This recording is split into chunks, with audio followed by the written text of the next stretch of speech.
Hey guys, what's up? So we've moved on to choosing a measure of central tendency, and it says here, sometimes it is a problem to decide which of the three measures of central tendency to use, as one may be more appropriate to a particular problem than another. And it says here, use the mean when the observations in a distribution are more or less symmetrically group about a central point. So when the observations are grouped about a central point, use the mean.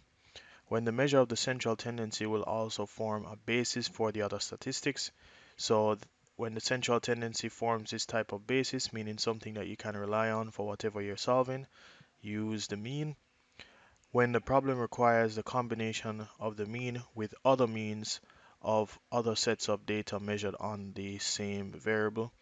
So in this case, you may need to find the mean to compare it with other means based on the same data with other data that you're collecting.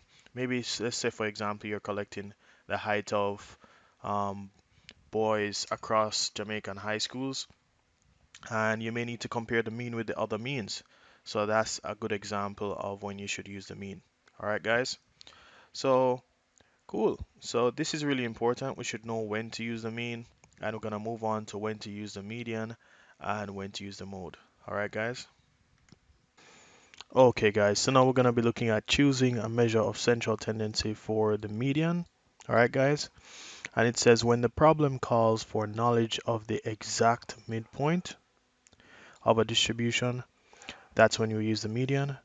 When the extreme values are included in the set of data, right? When they have extreme values in the data, you use the median. When a distribution has a high proportion of extremely high values as well as a low proportion of extremely low values, then you use the median, right? So in extreme values, in the case where you have, for example, you may have 1, 2, and then 1,000, and then 10,000, and then let's say 11,000, right? In this case, you'd want to use the median. And when a distribution has a high proportion of extremely high values as well as a low proportion of extremely low values, meaning um, the low ones are really low and the high ones are really high, right? Like in this example, then you want to use the median as well. Okay, guys? So I think we got the gist of that. And let's look at the mode.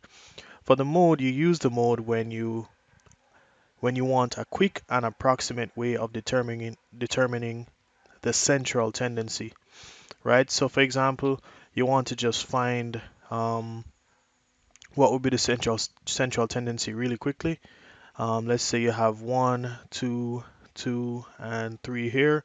So you'd say, okay, 2 is the mode, right? Quick and appropriate, quick and approximate immediately. You just get the mode, and that's when you use the mode. It's just very efficient in those cases when you want to just see what's the central tendency, what occurs the most. And the next one says, when the measure of central tendency is referred to as typical or the most usual or the most fashionable or the most popular, right? So you basically want to find the one that's most popular or most used, most usual, most fashionable, or the typical one is typically that color, right? Or typically that number. That's when you want to use the mode. Okay, guys? All right, so we're pretty much finished with this section, okay, in terms of choosing a measure of central tendency. And we're going to move on and look at something new. Okay, guys? That's it. And I'll see you in the next lecture. And remember to do your best, and God will do the rest.